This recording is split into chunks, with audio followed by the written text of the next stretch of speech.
Hello and welcome to Mandibil. This is part 4 of my deconstruction of Stefan Molyneux's book, Essential Philosophy, How to Know What on Earth is Going On. And last time we grappled with the chapter called What is Philosophy? And this is a philosophy channel if you haven't found out yet.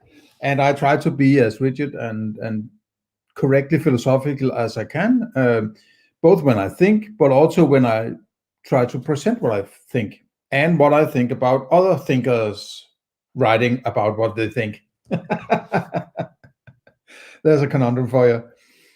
And this should be sort of an interesting entry into philosophy, right? This is about essential philosophy. And I'm really quite dumbfounded by the approach he takes. I feel quite uncertain in the sense that I feel that he is deliberately not doing rigid philosophy, right? He's not attempting, starting from the way down to the basics of ontology, way moving up, right? Or anything approaching that approach. But it's rather throw a few philosophical terms at you and then start to talk about something else, sort of, right? It's like, hey, this is philosophy, and then, oh, look at that airplane, right? Kind of stuff, right? That's how I feel about it. This is very, very condensed. The first two sections up here, after this, the title, What is Philosophy? ? It is very, very compressed, right? It's extremely compressed. You could spend, 6 volumes of, deep dive of philosophy, possibly writing about these things, right? And it's so full of flaws and misconceptions in my, and most importantly, equations of terms. So let's take another look at it, right? He says philosophy is the study of truth. And that's not correct, in my opinion, right? Because truth is a part of epistemology / objectivity, right? When you say something is true, you are referring to a statement called the proposition, where you say that proposition corresponds to my experience in a way that they correspond to each other, they match. So if I say that's an elephant, the conceptual part of the proposition is elephant. And if I have, or you have, the experience elephant, well, then the proposition I made before is true, right?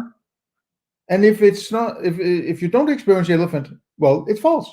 So that's all truth is. It's a kind of affirmation or the opposite of a proposition. So philosophy is infinitely much more than the study of truth, right? It's like saying science is the use of microscopes or something like that, in my opinion, right? So this is, again, it might come down to use of words and semantics and so on. How much does the term cover and so on? And it may be somewhat up to the choices of the writer to clarify what he means by a certain term, and that it's completely lacking, or to a very large extent lacking, fundamental understandings of fundamental terms in the book, so far at least, right? Okay, so then he tries to define truth. How is truth differentiated from falsehood? Well, who says it has to be, right? And what is the difference between false and falsehood? Falsehood seems to me to be something like lying. But truth is not opposed by lying. Truth and false are equal statements of the comparison I made before between the proposition and an experience. So it seems to me that he has the understanding that truth is what you want to go for, false is bad, truth is good, sort of approach, and completely skews the idea of true and false. false is as important as true. And I've been over this before, if not in this series, then in my previous series, which was a deconstruction of his book, The Art of the Argument. So he says, truth is the accurate identification of facts and principle in objective reality, right? So what does it mean to be accurate? What is an identification? If I experience an elephant, am I identifying an elephant? Right? And is the fact the elephant? And am I identifying the fact, or am I identifying the elephant? And what would a principle be? There are facts and principles, but if you can you experience principles? What would that be? What color does a principle have? What sound does it have? Any of these? It doesn't have any of these. You can't compare them to facts. This is completely nonsense. It's crazy talk, right? Maybe he thinks that, okay, if I experience an elephant, or the elephant tips over, it is influenced by gravity or something like that, and I'm identifying that principle, which is called, the laws of gravity or something like that. Okay, I could understand where it's going, but still, that's not something you can identify, right?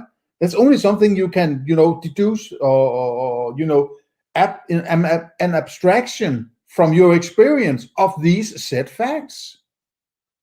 So it's like, this is too fluffy to use as any kind of decent, understanding of what we're talking about, right?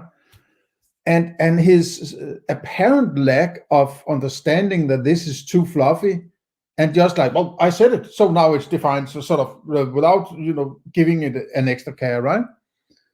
It's sort of mind-blowing to me. And then there's this reference to objective reality.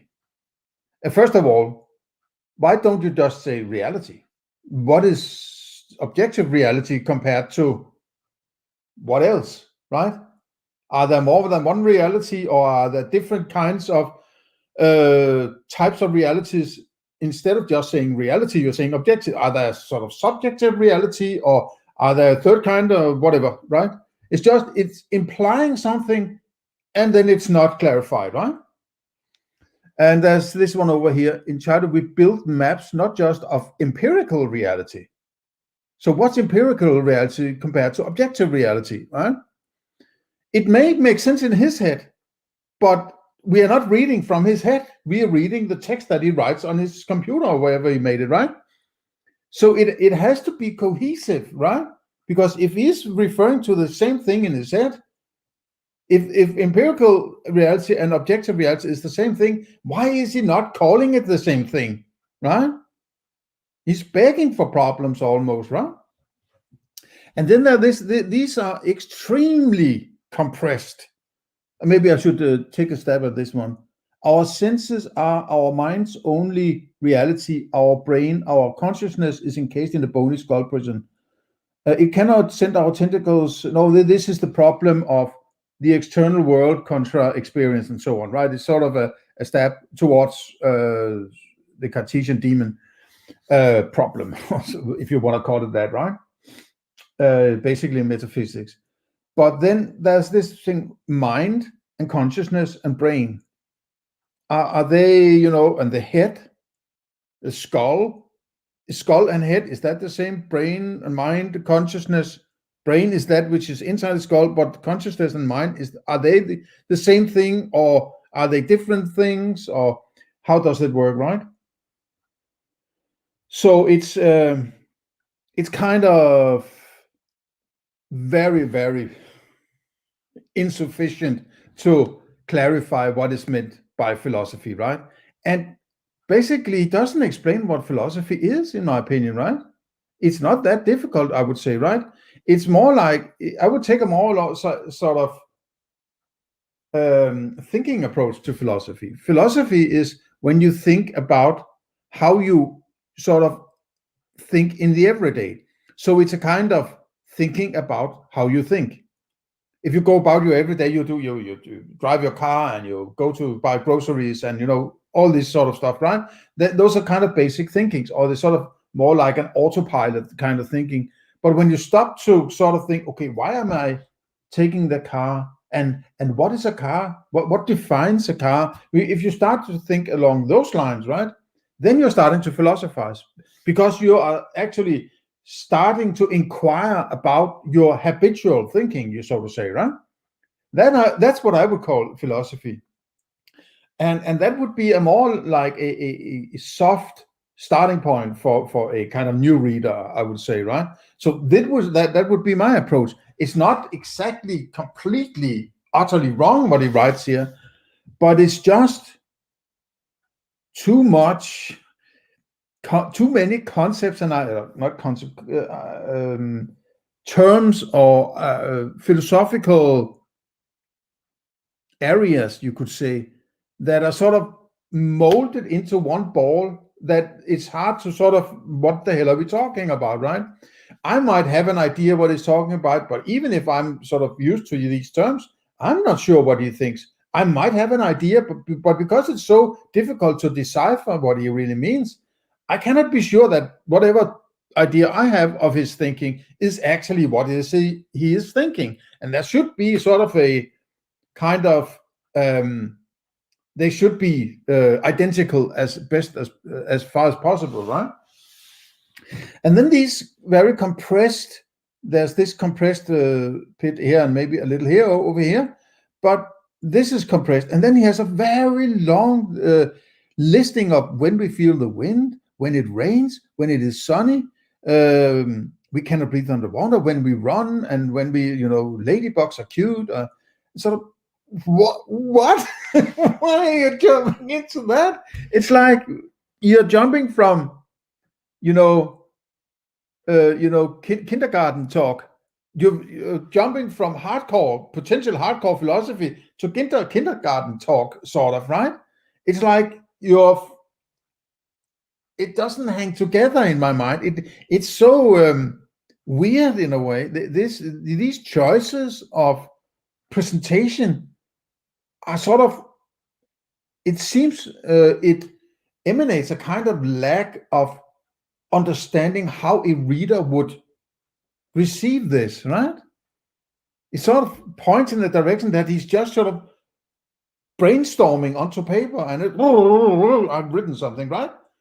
And he hasn't the big view of what am I really doing here? It's like he's just riding in one long stream of conscience, right?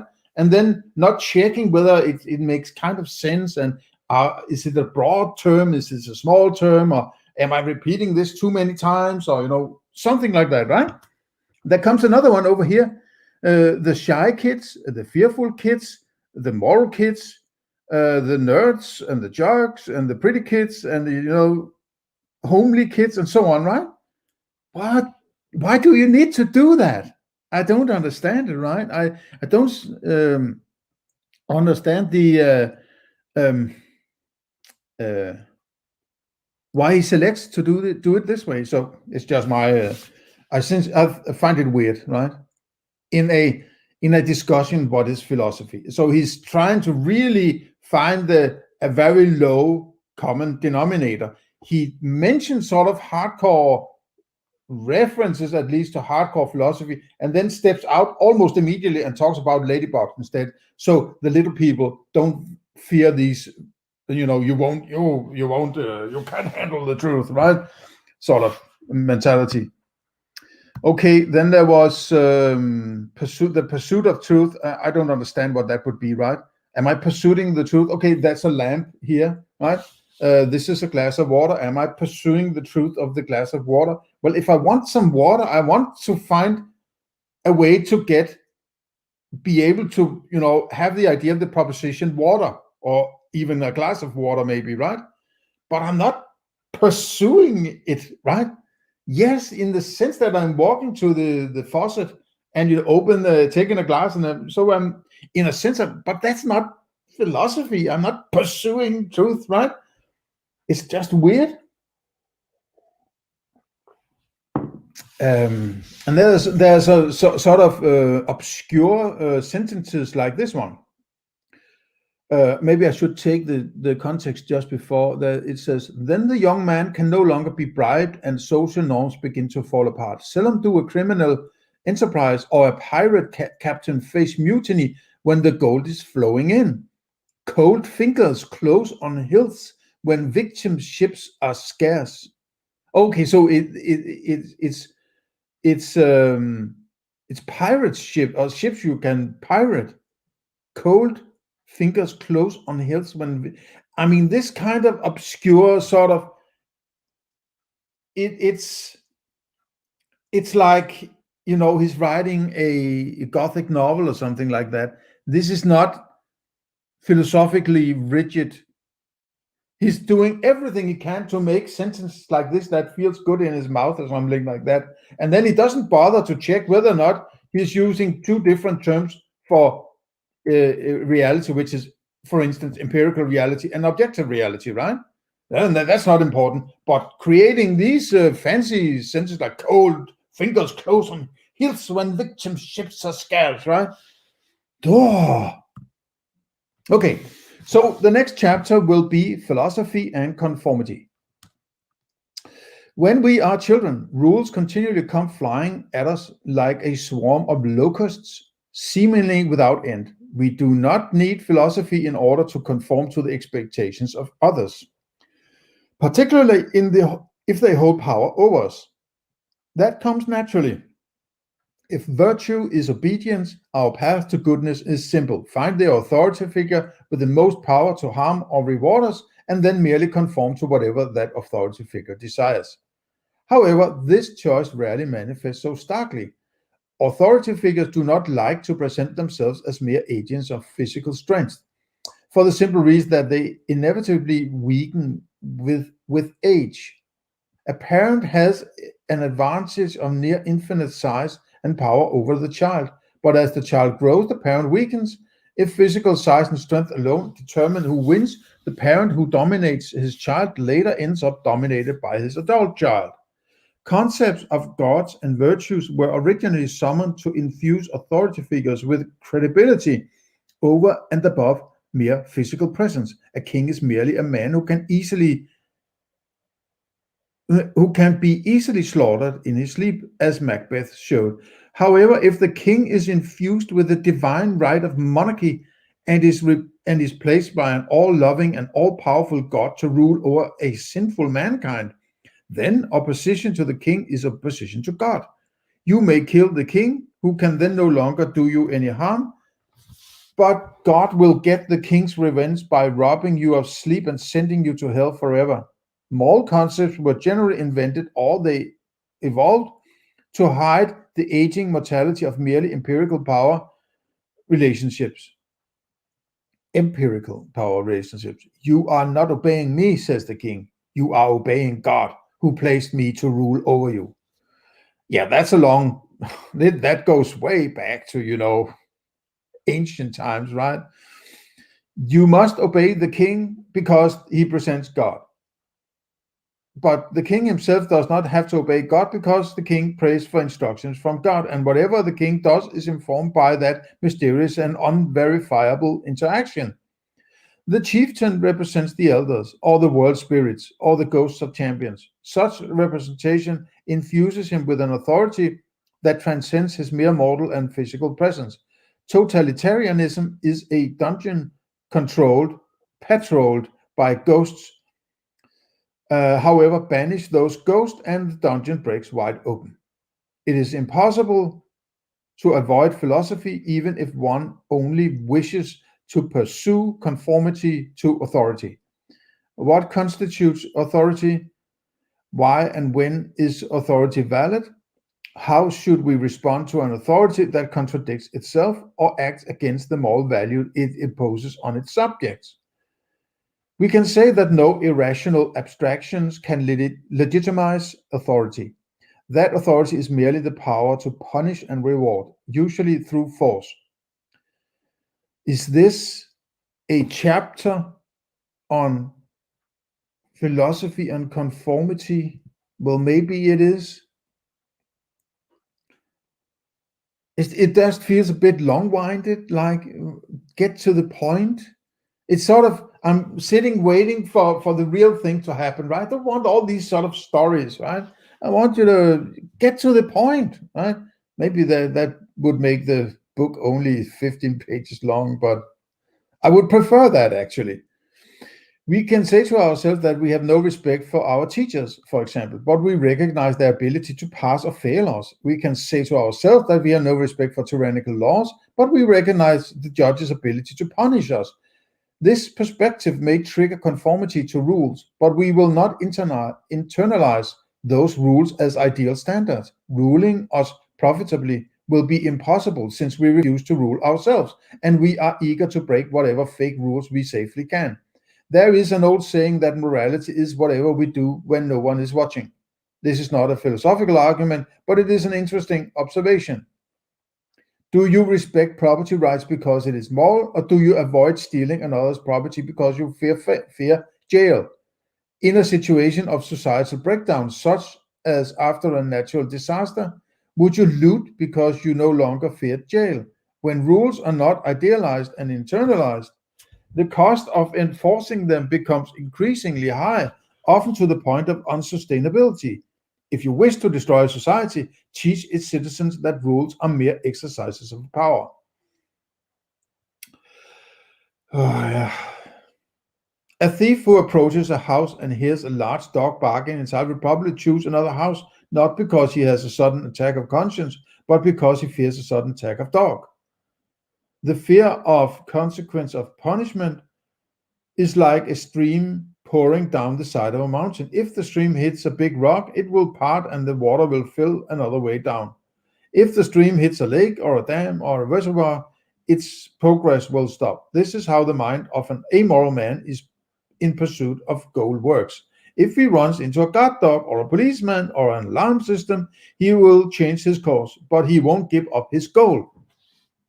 The traditional philosophy empowers to evil those who most need its guidance toward the good, while it appeals most to those who need the least guidance.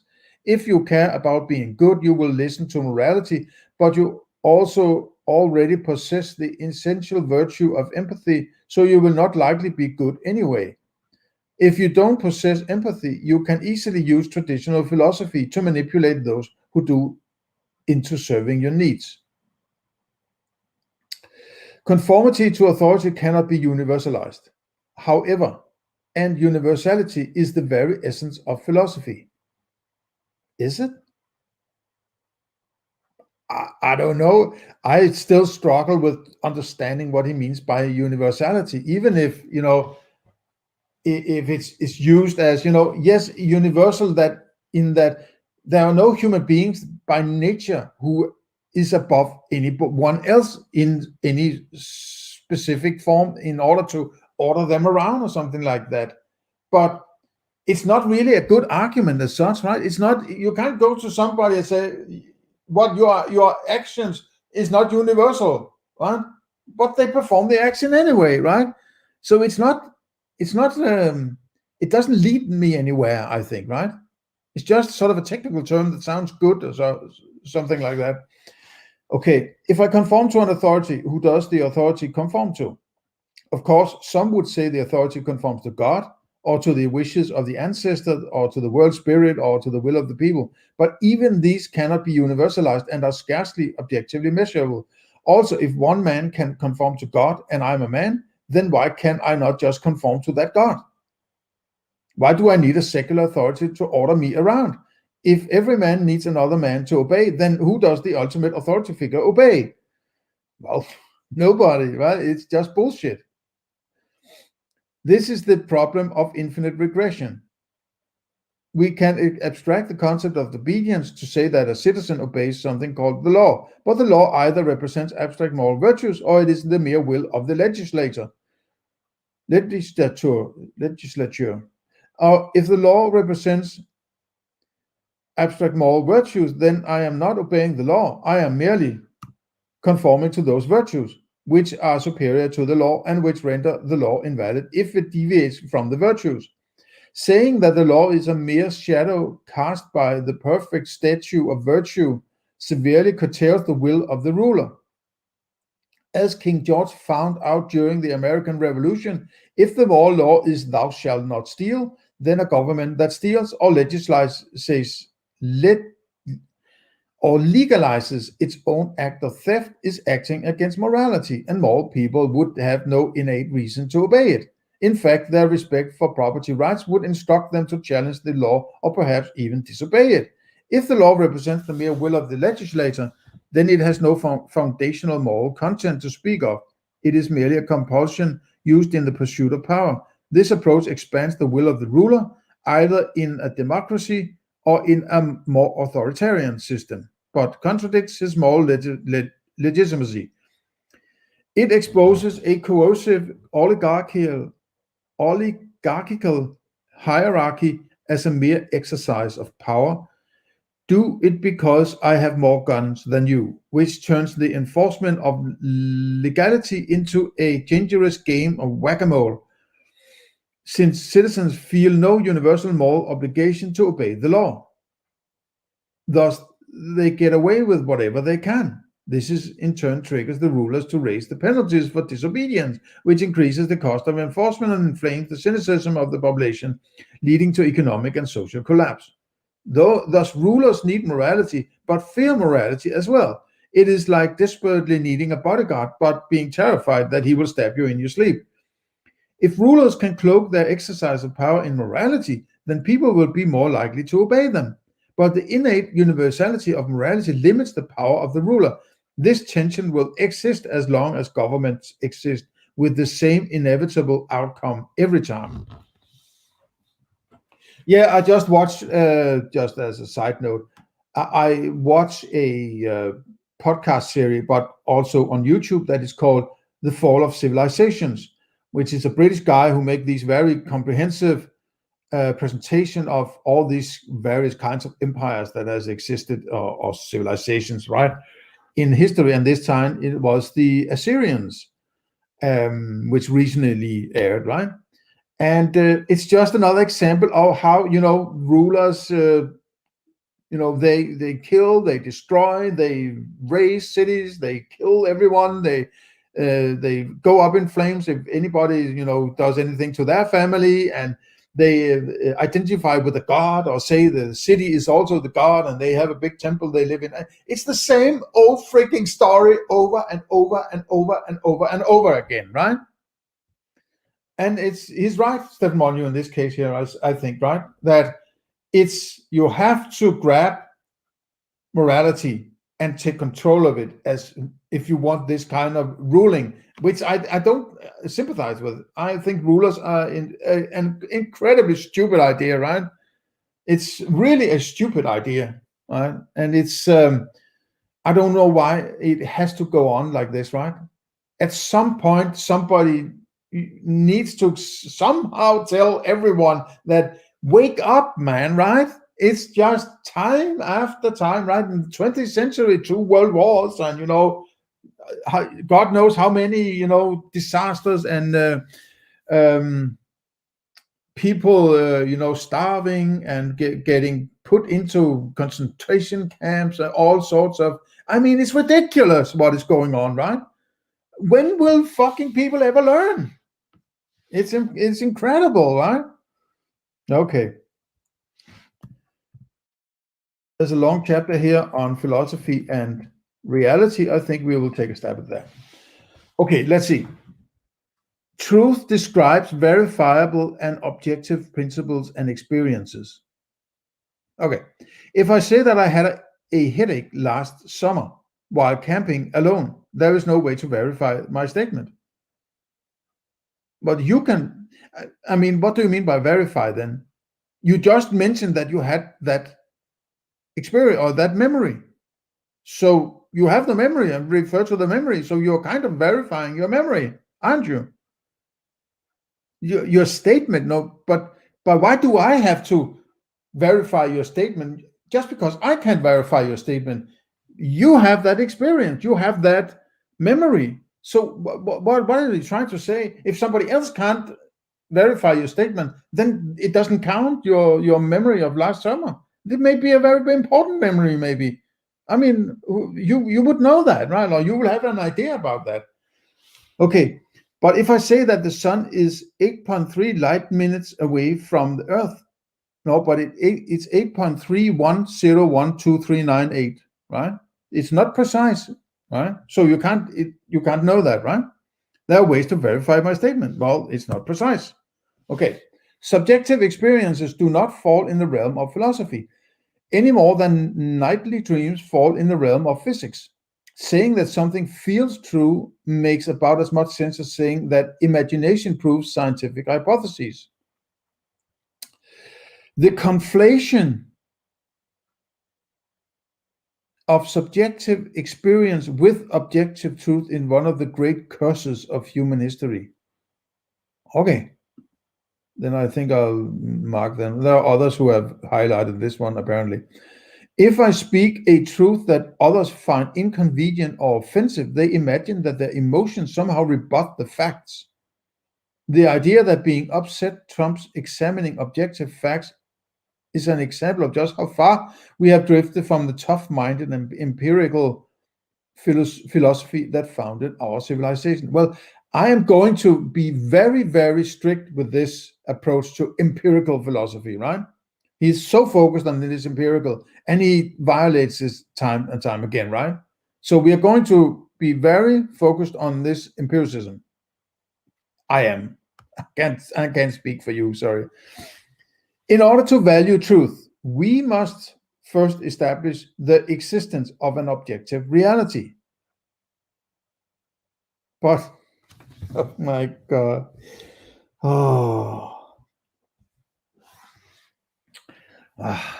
Its existence is easily testable. Its existence is easily testable. But existence is that you have to define, you have to approach what you mean by existence.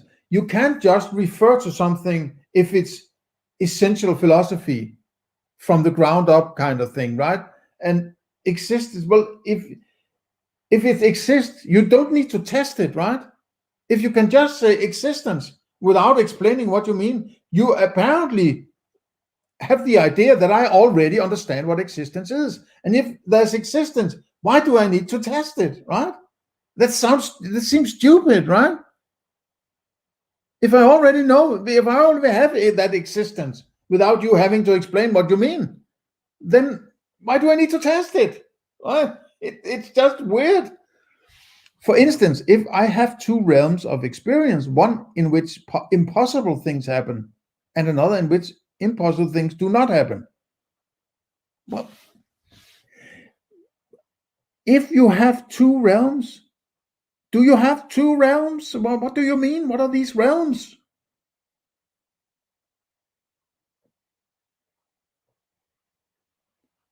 If it's impossible that those things can happen, well, then you have said that the one of them is pure nonsense, right? Because it's impossible. So what do you mean by impossible? You're referring to something that can't happen, so it can't be a realm if it can't happen. And impossible things do not happen. Well, so why do we refer if impossible things can, if that realm where impossible things happen is invalid, then impossible thing cannot happen. So if it's impossible, you don't have to say that they can't happen, because that's a definition of impossible, right? So it's sort of a tautological statement. It's just, your way of explaining these things are really strange, right? The first realm is my dreams. No, why do you start to talk about dreams? Or perhaps a very vivid video game. The second is reality. I once had a startling dream wherein an alligator propelled itself backwards at distance of 50 or 60 feet, landing near me. This cannot happen. How do you know it cannot happen? If you can't experience it, if you haven't experienced it, doesn't mean that it can't happen, does it? Well, I mean, whatever, right? Reptilian jetpacks. Yeah, but if I had never seen chocolate, right? Does that mean that chocolate doesn't exist, right? Or that I never seen green chocolate, something like that. What I'm trying to say is the argument that because I have never experienced this particular thing, it's impossible, is a very bad argument, right? It doesn't hold because it takes for granted that something that you haven't experienced cannot possibly be experienced now or in the future. It's not a good argument, right? It's sort of a hollow argument of a kind. Okay, impossibility is a hallmark of subjectivity. What? What is subjectivity? If I experience something, right? If I experience an elephant, isn't that my subjective experience? I am the subject having the experience. So if I experience elephant, it's a subjective experience, isn't it? Nobody else is having my experience. I hope not, right? It's the problem of other minds. Even if there are 1,000 people looking at the same elephant and saying that's an elephant, I'm still the only one having my experience, my subjective experience, right? How would I know if they are experiencing it, right? I can't. I can only, sort of axiomatically see, I suppose they do the same as I do. But that's not the same as I have sort of an idea that everybody must be experiencing this because I'm experiencing it, creating some kind of objectivity out of that, right? I have to ask them first if they have that experience. So impossibility, I don't understand this, is a hallmark of subjectivity. So if I'm the only one, I'm sitting on an island and experiencing something, it must be subjective because I'm the only one having it. So it cannot possibly be objective. How would I upgrade it to something, a higher standard called objectivity, all on my own? Right? So what would be impossible, an impossibility about my experience? I'm sitting at the palms, there are birds, there are ocean, there's the sand, there are coconuts, Tom Hanks, the whatever, right? A crab, a fish. But what is impossible about that? How would I have a subjective experience of impossibility? This makes no freaking sense at all, right? I'm simply dumbfounded by this, right? Okay, fantasy novels contain magic, and magic is defined as mental effects on nature that cannot be explained or achieved in reality. I can buy a taser if I want, but I cannot shoot lightning bolts. Oh, this is annoying, man. Oh, I cannot move forward by pushing a W key, which is one reason I know that my computer monitor is different from my eyeballs.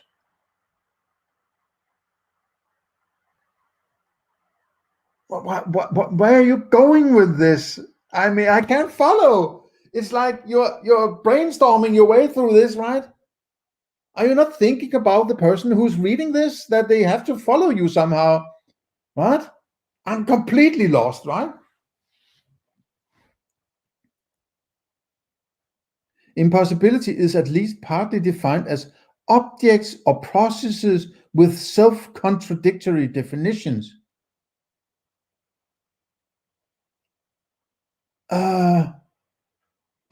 But that's not an experience, is it? Objects or processes with self-contradictory definitions. But if I'm experiencing what I call elephant, how will I know if it's a self-contradictory definition? What would that be? I don't understand this. It's really, really, really strange. Oh, a square circle, for instance, but you never experience square circles, right? In fact, you never experience squares, or you don't experience circles, because these are perfect abstractions, right? These are perfect shapes you're referring to. If something in nature or whatever reality might remind you of these shapes, but if you look at them, they're not perfect circles, right? They're not perfect squares or whatever, right? And combining them, 2 or 3 in a square, circle, triangle, whatever, doesn't make any, it's not profound in any way, right? It is impossible for matter to both attract and repel other matter simultaneously. Who would claim that? Has anybody ever claimed that? For a gas to both expand and contract when heated. For the world to be both flat and spherical. Or for objects to be moving closer together and further apart at the same time. Has anyone ever claimed that? Apart from, super crazy people? Thus, there are 2 realms of experience, the realm of impossibility and self-contradiction, or the realm of possibility.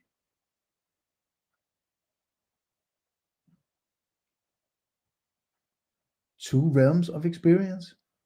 Are you experiencing self-contradiction? I mean, I'm just asking, Stefan Molyneux, right? Are you experiencing a realm of impossibility and self-contradiction? Contradiction? Are you? I mean, that's what you write. Thus, there are 2 realms of experience. So it's some experiential. It's empiricism, right? It's empirical. So you're empirically experiencing impossibility and self-contradiction. Is this holy shit? What planet are you from? Oh God, I don't get this. I'm simply completely lost. Right? What the hell are you talking about? Oh. Objects and entities have a variety of properties that change all the time, but we usually wake up in the same bed we fell asleep in. Okay. How the hell do you know what is going on in other people's beds? Oh man, it's like, oh.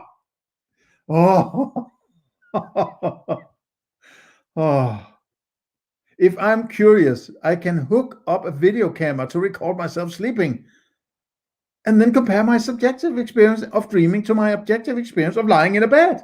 I may dream that I'm flying, but when I observe myself, I see I'm only twitching under the covers or doing something else, maybe, right? But maybe somebody switched the videotape while you were sleeping and dreaming, right? So you see a picture of 3 elves and some. What? How do you know, right? This is bullshit. A videotape is not objective experience, right? It's another subjective experience of something else, an apparatus called a videotape. You still need to have your eyes open and your ears open and so on to experience it, right?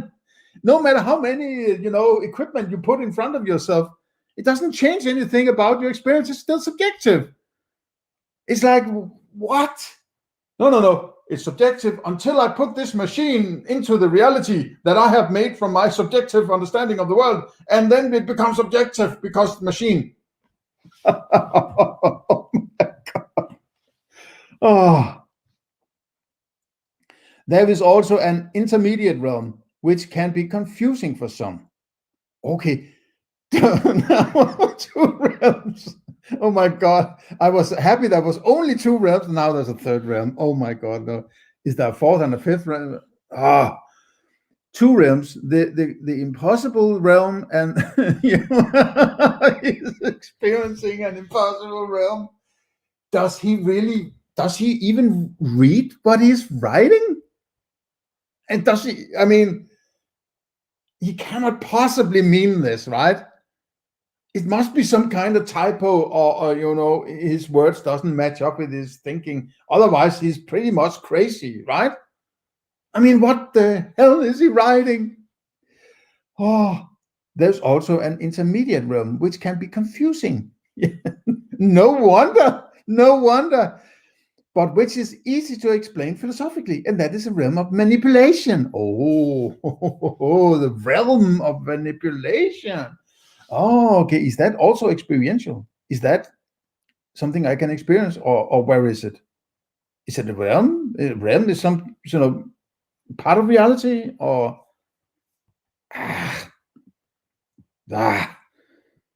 this is freaking bad philosophy, this, right?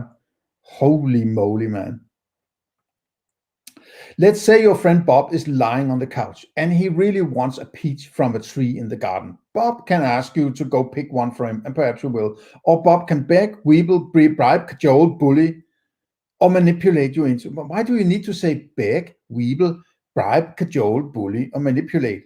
Why just manipulate? Or, I mean, these choices of explanations are just weird to me, right? It's a personal thing, maybe. It's my personal opinion about this. I like things to be to the point, concise and precise, and not, wavering or something like that, right? It's just like it's too much. It's sort of inflated language or something like that, right? But he only tries because you're human. There is no other living entity in the universe that we know of that Bob can manipulate into getting him a peach. He can manipulate other human beings. He cannot manipulate peach trees or physics or gravity.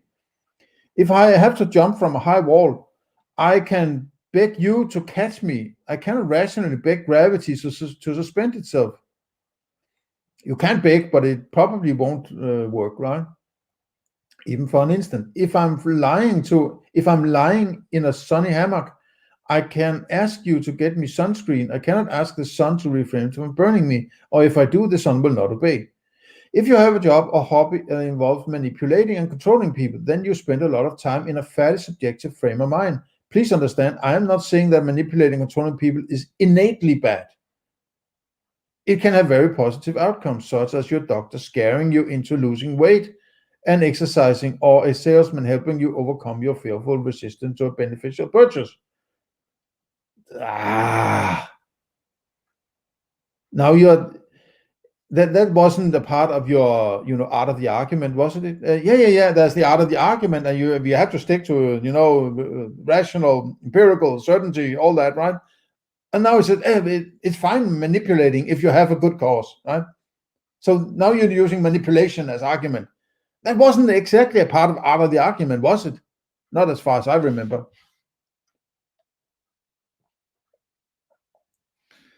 If you are in sales, politics, the media, or academia, then your primary focus is not on objective reality, but on other people's minds, their perception and thoughts and feelings. If you wheedle, cajole, bully, manipulate, encourage, and inspire, then you are like a farmer whose primary crop is future human actions.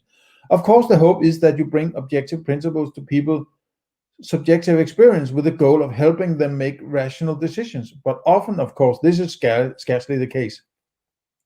If you are in academia, you might bring to people's pre-existing prejudices the facts that deny the sexism of the supposed male-female wage gap, or you might stoke those prejudices and provoke the plethora of resentments, alienations, and frustrations that lead people to bitter, barren lives. Those who spend significant amounts of time attempting to influence other people's thoughts and actions are often in grave danger of falling prey to the subjective universe hypothesis, which is one reason it spreads so rapidly. Since most of their mental energies are spent, so I have to. Yes, it was just a virus check. I had to just so it doesn't eat all my CPU. When I was a kid, spoon bending, telekinesis, and all other sorts of mental gibberish were enormously popular. And I remember open-minded young tyke that I was, experimenting with controlling objects through my mind. My very first music LP was The Things We Do for Love. The Things We Do for Love. Da, da, da, da. That's a great track by 10cc. Back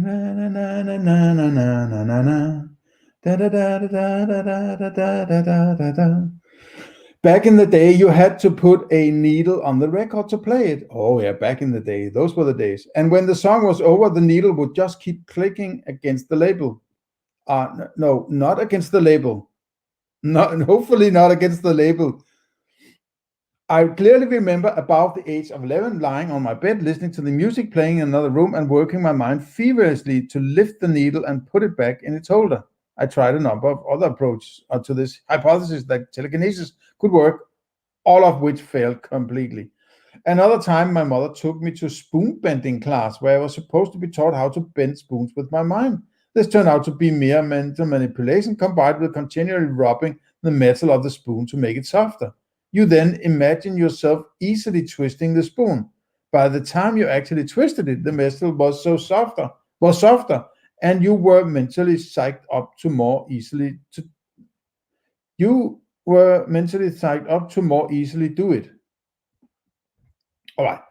I also got interested in mind reading, UFOs, pyramid power, and all sorts of mental detritus that clogged up the brain power of the late 1970s, but none of it ever panned out. In hindsight, I'm sort of glad that this nonsense was everywhere, and I'm very glad that I gave it all an honest try because it taught me two important things. First of all, empirical verification is the key to truth. And second, society seems, I like that. Empirical verification is the key to truth. That's straight and to the point, right? I'm not keen on the word verification, but it's we have to use some words, right? Okay, so I'm keeping my eye on this empirical verification or empirical truth, and so empiricism is important, in my opinion, right? That's the access you have to an quote external world, right? And second, society seems more than willing to regularly swan dive into sophisticated vats of utter mental garbage. Moving objects with your mind violates basic laws of physics. It is an effect without a cause. In other words, movement without prior movement. And it also denies basic evolution, in that if we could move things with our minds, we would scarcely have developed arms and hands. That's a good point, actually, right? I hadn't thought of that. Yeah, that's a good one. Denies basic evolution. Yeah, that's a reason we have these hands and feet, and so we have to get around, grab things, and so on. We wouldn't have that if we couldn't control the world with our minds. No, exactly. Great point. Great argument. In fact, it's an argument. It's an observation that. So if this was the case, that other thing doesn't make sense. But that's a kind of empirical quote verification or logical step that I like. These are great examples. This is this is the first time in this book I have this kind of, that's a great way of thinking. I like that kind of thinking, right? That's good. I like that. Maybe it's getting dark. We're getting close to winter soon, right? Or in the middle of the dark autumn of Scandinavia here. So I possibly need to make a little light for myself. Though it can be a bit much sometimes. Let's see how it goes. It's the same with telepathy. Any human group with the capacity to transmit thoughts would have had such an enormous evolutionary advantage that such a skill would have spread like wildfire among the population. Imagine the advantage in war and hunting alone. Similarly, our emotions are good at helping us read people, but not as good at helping us understand objective reality. Throughout history, human predators were our greatest danger, and they live among us in the greatest disguise of all, since they often look just like us or people we love. Those who develop strong and accurate gut instincts about dangerous people avoided or at least minimized such predations. As we became more civilized and lived in towns and cities, non-human predation fell away. And so people tended to focus their fight and flight mechanisms on dangerous people rather than on predatory animals. These dangerous people in turn develop language skills designed to blunt people's capacity to sniff out human danger. Lions creep in the tall grass, and human predators hide in baffling and manipulative syllables. Rational philosophers bring truth and pain now, but freedom later. Sophists bring ease and relief now, but tyranny later. The human herd vacillates from greed to necessity and back again, like a weak man torn between a good wife and a dangerous mistress. Oh. These days we live in such a social world that we tend to confuse our instincts about people with facts about reality. Okay, so that's it for now. This is the end of part 4. I will continue in part 5 with philosophy and control, and I hope to see you there. So bye-bye for now.